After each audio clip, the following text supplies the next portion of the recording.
और यहाँ पर देखिए जिसका उल्लेख हमने ऊपर किया है केश स्तूपा, तो केश स्तूपा वाला जो पिलर है वे यहाँ पर दिखाई देता है। यहाँ पर देखिए आप नज़दीक से देखिए, यहाँ पर ये केश और यहाँ पे थू पा करके लिखा हुआ है। पहला वर्ड केश और दूसरा वर्ड थू पा करके।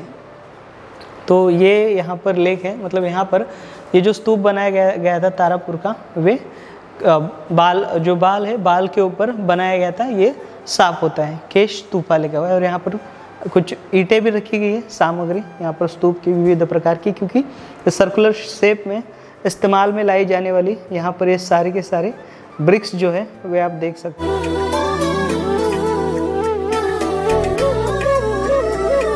सुप्पबुद्धं पबुज्जन्ति सदा गौतमा सावका एसं दिवाच रतोच निच्चं बुद्धगता सती। जिसकी दिन रात हर समय बुद्ध विषयक स्मृति बनी रहती है, वे गौतम भगवान बुद्ध के श्रावक सदैव भली भांति प्रबुद्ध जागृत बने रहते हैं।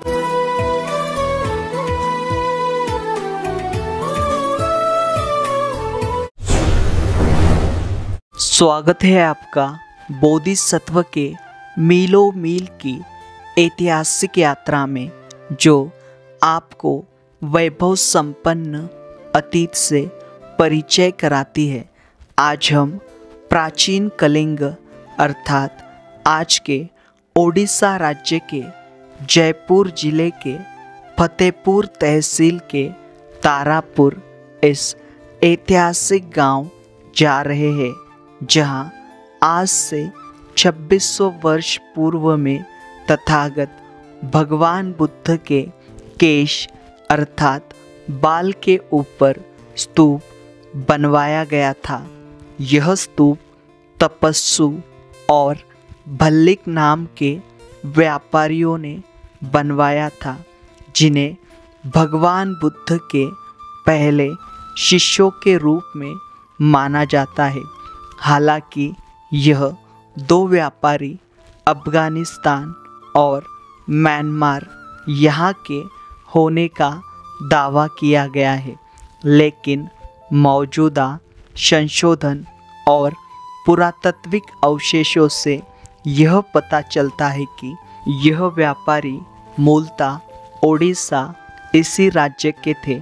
श्रीलंका के साहित्य के अनुसार तपस्सु और भल्लिक यह उक्कल पदा या उक्कल प्रांत से थे, जिन्होंने उक्कल प्रांत में स्तूप निर्माण किया था और कुछ बचे हुए बाल वह श्रीलंका के थिरियाया में ले गए थे।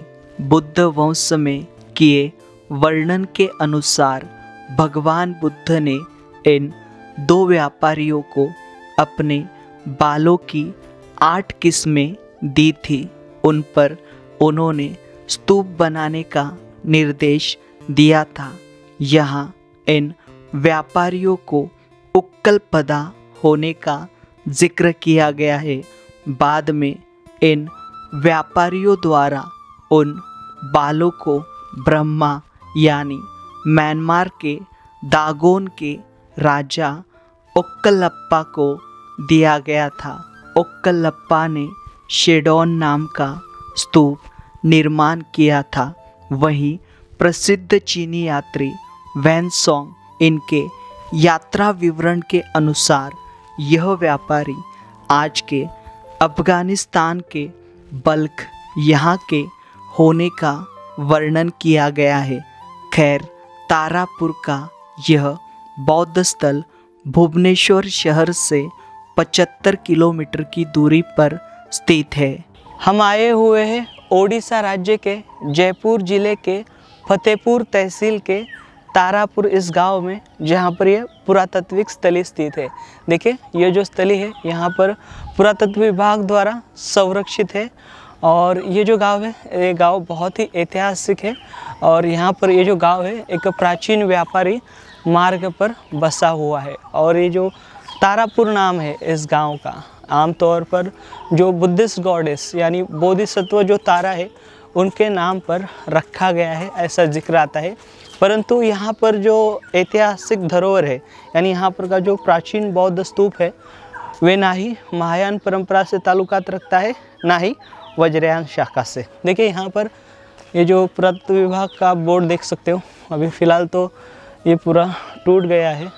इस प्रकार से यहाँ पर ओडिया भाषा में इसकी जानकारी दी गई है और ये जो पूरा स्मारक है, इस पूरे स्मारक को यहाँ पर जो है फेंसिंग लगाई गई है और फर्श यहाँ पर देखिए ये फर्श बनाया गया है बहुत अच्छा ये पूरा, और साथ ही साथ ऊपर जाने के लिए सीढ़ियाँ बनाई गई। देखिए यहाँ पर जो Odishan institute of maritime and South East Asia studies के ये जो संशोधन केंद्र है वहाँ के लोगों ने यहाँ पर 2005 से लेकर 2007 में उत्खनन किया था।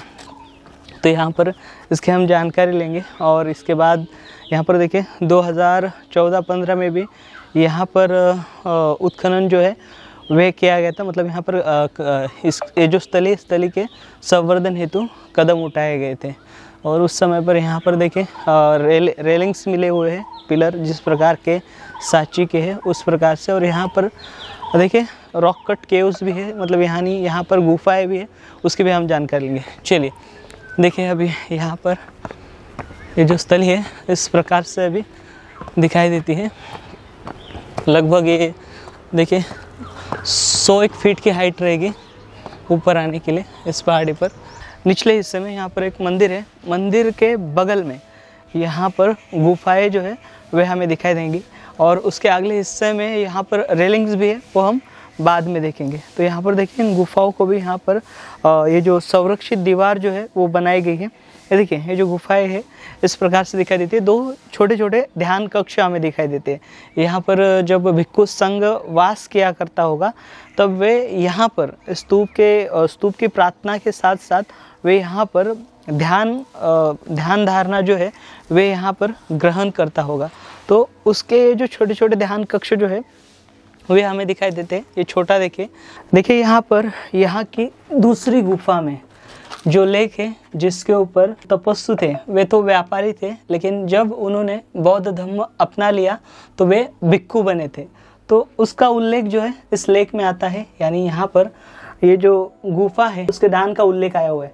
आइए यहाँ पे भिक्षु जो वर्ड है वे था लेकिन वो पूरा थोड़ा सा नष्ट हुआ है। लेकिन यहाँ पे देखिए तपस्वी का नाम क्लियर है, ये देखिए पू और ये ऐसे सु तपस्सु। और यहाँ पर देखिए यहाँ पर दानम ये उल्लेख था दा, क्योंकि अभी ये पूरा मिट चुका है इसके कारण दिखाई नहीं दे रहा हमें। यहाँ पर ये दानम करके लेख है जो आम तौर पर दिखाई नहीं पड़ रहा है, लेकिन यहाँ पर तपस्सु जो है ये नाम जो है यहाँ पर आया हुआ है और ये भिक्षु करके आया हुआ है। यहाँ पर ये भ है और यहाँ पर ऐसे ख आया हुआ है, भिक्षु तपस्सु दानम। तो यहाँ पर ये बहुत बड़ा ऐतिहासिक जो मतलब उस समय का ये जो आप देख पा रहे हो ये पुख्ता सबूत है उस समय के। मतलब यहाँ पर इस क्षेत्र में ईसा पूर्व 6ठी शताब्दी में तपस्सु इनका जो वास्तव रहा होगा उसका ये लेख जो है यहाँ पर हमने दूसरी गुफा में देखा है।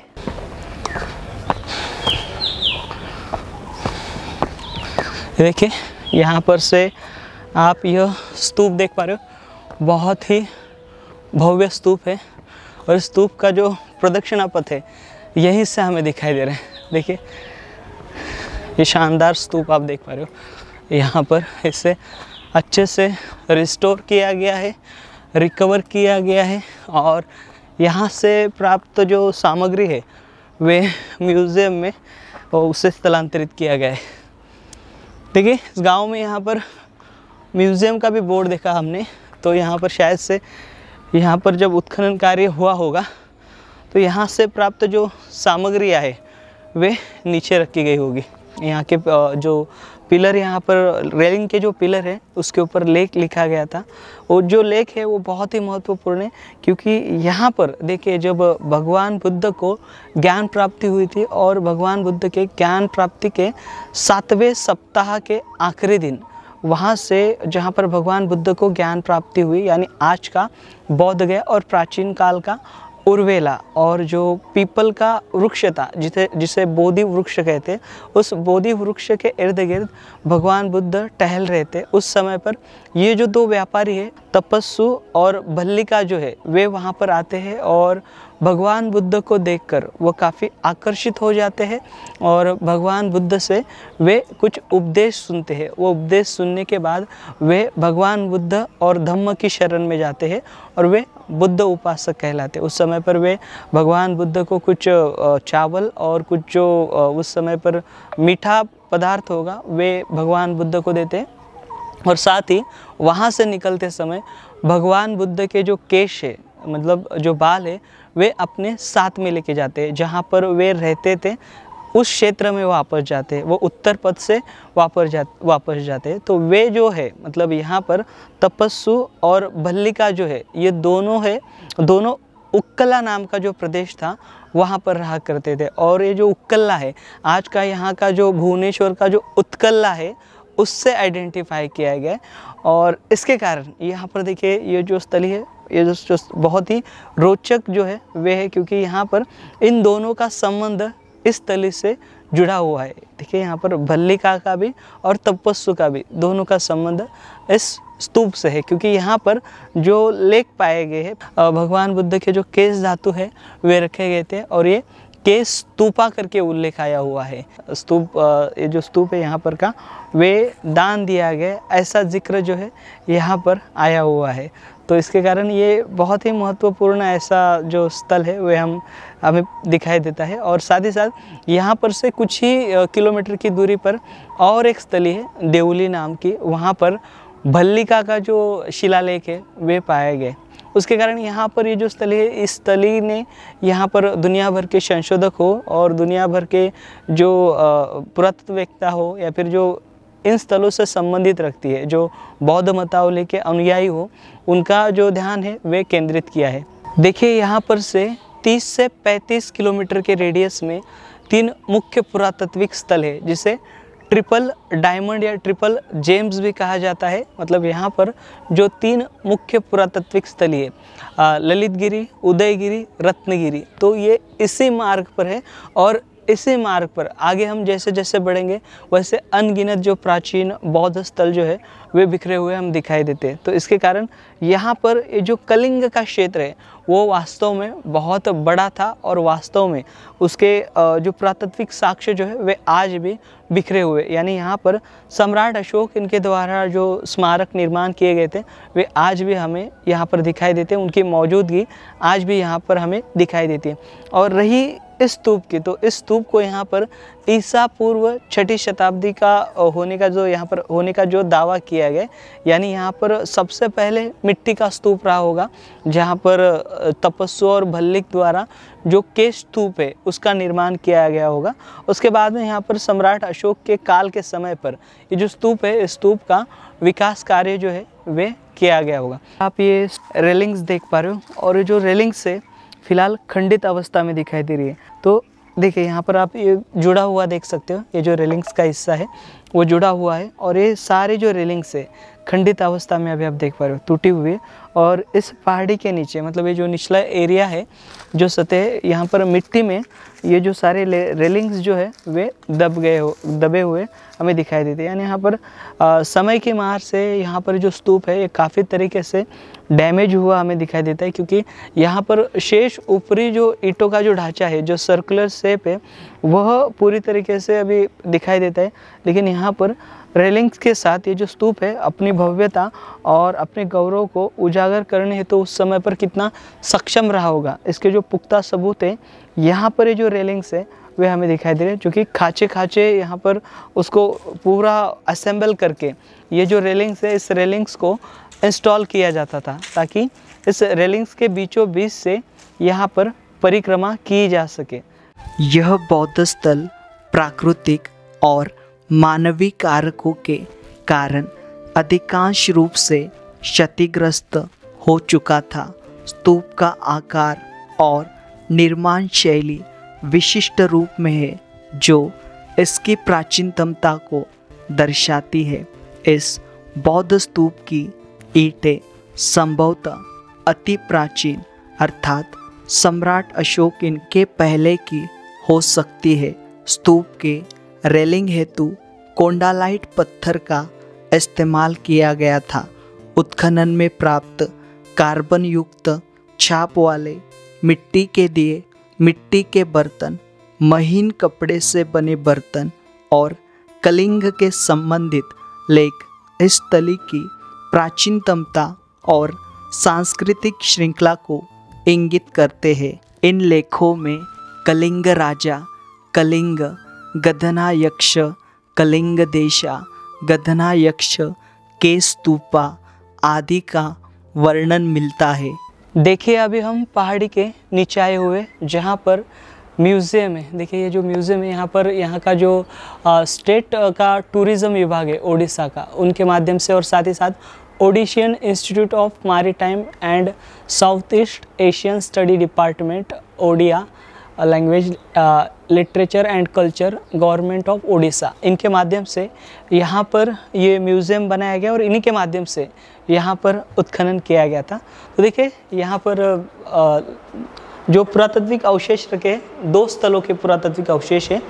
एक तो यहाँ पर के मतलब इस तली के तारापुर के, और साथ ही साथ दूसरे लांगुड़ी के यहाँ पर जो अवशेष है वे रखे हुए हैं, दो पुरातात्विक स्थल की। तो इसके अंदर यहाँ पर इस म्यूज़ियम में आप ये जो ओटिव स्तूप देख पा रहे हो, जितने भी यह ओटिव स्तूप जो है ये लांगुड़ी यहाँ की जो पुरातात्विक स्थली है वहाँ के हैं, जो कि ईस्वी 2री से 3री शताब्दी के। यहाँ पर ओटिव स्तूप देख पा रहे हो ये सारे के सारे।